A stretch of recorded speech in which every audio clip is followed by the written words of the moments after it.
अशी कारळाची चटणी रोज जेवताना तोंडी लावण्यासाठी खूप मस्त लागते. त्याबरोबर शरीरासाठी याचे फायदेही खूप आहेत.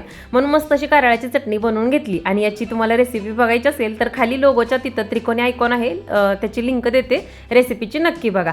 मस्त असं बघा मसाल्याच्या डब्यामध्ये चटणी भरून घेतली आणि तोपर्यंत जेवणाचा टायमिंग झाला.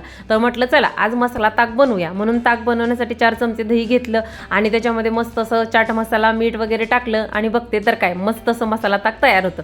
आजचा हा गावरान जेवणाचा बेत होता. जेवणामध्ये मस्त कारळ्याची चटणी, ताक, वांग्याची भाजी होती. जेवण केलं, बाहेर आले. मला ज्वारीची भाकरी लागते म्हणताना ज्वारी संपले म्हणल्यानंतर दळण करावं म्हटलं. बाहेर आले, ज्वारीचं दळण केलं आणि घरात जाऊन बघते तर काय एवढा मोठा सोपा रिकामा सोडून हा आपल्या मोबाईलच्या स्टँडवरती डोकं ठेवून झोपला होता. त्यानंतर 5चं टायमिंग झालं. चला म्हटलं खूप दिवस झालं आपल्याकडे अशी बियांचे पॅकेट शिल्लक आहेत, तर म्हटलं गवार आमच्या घरात सगळ्यांना आवडते, तर गवारीच्या, काही कारल्यांच्या आणि भोपळ्याच्या अशा सगळ्याच बिया लावून घेतले. बघू उगवल्यानंतर नक्कीच दाखवेन तुम्हाला. त्यानंतर 5 वाजले आणि बघते तर काय आहो सुद्धा आले. कसा वाटला मिनी व्लॉग कमेंट करून सांगा.